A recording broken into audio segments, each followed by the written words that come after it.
तो एक तरफ तो शेयर बाजार भारी बिकवाली वाले मूड से परेशान है, तो सोने में दिख रही है ऐतिहासिक तेजी। और ये मूड और जो माहौल है, इसकी वजह से ही एमसीएक्स पर जो सोना है पहली बार 60,000 के पार पहुंच चुका है। सोने के भाव में बीते 2 दिनों में करीब 2,500 रुपए की तेजी हमें देखने को मिली है। और सोने की कीमतों में ये जबरदस्त जो तेजी आई है, इसका पूरा बैकग्राउंड जरा समझते हैं। हमारे साथ जी बिजनेस के कमोडिटी एडिटर मृत्युंजय कुमार झा है। मृत्युंजय, सोने ने इतिहास रच दिया। हम लगातार पिछले कुछ महीनों में बात कर रहे थे कि 60,000 कब, और आखिरकार गोल्ड एट 60,000 आ ही गया। आपसे समझना चाहेंगे इसका पूरा विस्तार। बिल्कुल, देखिए, और ये तेजी ऐतिहासिक है, और ऐतिहासिक इस मायने में है कि जब साल की शुरुआत में हम बात कर रहे थे गोल्ड आउटलुक की, गोल्ड फंडामेंटल की, तो उस वक्त सारे एक्सपर्ट कह रहे थे कि गोल्ड में तेजी है। लेकिन सारे एक्सपर्ट ये बात कह रहे थे कि साल के आखिर तक आपको 60,000 का लेवल दिखेगा। मतलब इस साल के शुरुआती 3 महीने में ही आपको 60 का स्तर दिख जाएगा। इस बात की संभावना इस साल की शुरुआत में किसी ने जताई नहीं थी। तो एक बहुत चौंकाने वाली तेजी आई है। और आप देखिए कि 3 नवंबर को, मतलब बहुत दिन नहीं बीते हैं, 3 नवंबर को 50,000 का प्राइस था गोल्ड का, जो आज 60,450 के ऊपर चला गया। मतलब 10,000 रुपए से ज्यादा की तेजी नवंबर से अब तक गोल्ड में आ चुकी है। अंतर्राष्ट्रीय बाजार में आप देखिए $2,000 प्रति औंस के ऊपर चला गया है भाव। और अंतर्राष्ट्रीय बाजार में अगर आप देखें तो गोल्ड में करीब करीब $150 की तेजी महज हफ्ते 10 दिन में आ गई है। इतनी बड़ी तेजी 4 साल में, मतलब 4-4.5 साल में गोल्ड का भाव 2 गुना हो गया है।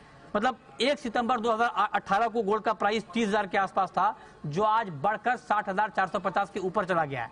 आंकड़े मैं आपको और भी गिना सकता हूं, जो कि अपने आप में ये आपको कहानी बताएगा कि गोल्ड में कितनी बड़ी तेजी आई है। लेकिन सबसे बड़ा सवाल यह है कि अचानक बाजार ने इतनी बड़ी तेजी क्यों दिखाई। इसके पीछे 3-4 बड़ी वजह हैं, जिसने पूरे मार्केट के सेंटीमेंट को मजबूत किया है। सबसे पहली वजह थी, आप याद कीजिए, अगर आप पूरा टाइमलाइन देखें तो जब यूएस की से खबर आई सिलिकॉन वैली बैंक कोलैप्स होने की, उसके बाद गोल्ड में धीरे धीरे बाइंग लौटी। मार्केट ऊपर जा ही रहा था कि अचानक से यूरोप से खबर आ गई क्रेडिट स्विस के संकट की। उसके बाद बाजार ने और छलांग लगाई, जबरदस्त छलांग लगाई, और वो छलांग अब तक मार्केट का कंटिन्यू है। फ्राइडे को जो 4-5% की तेजी आई, उसके पीछे वजह यह कि जो रीजनल बैंक हैं यूएस के, उसका इंडेक्स 6% गिरा था।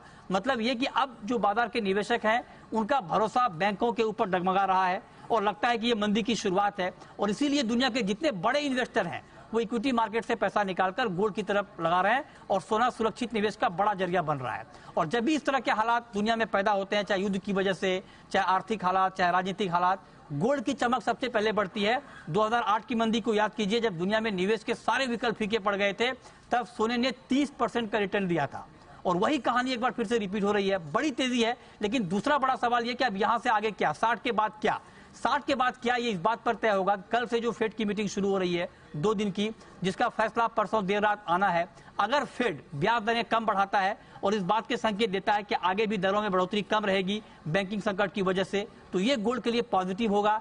लेकिन अगर मान लीजिए फेड ने थोड़ा सा एग्रेसिव अप्रोच दिखाया ब्याज दरों को लेकर, तो जिस रफ्तार से मार्केट ने छलांग लगाई है, उसी रफ्तार से शॉर्ट टर्म में गिरावट भी आ सकती है।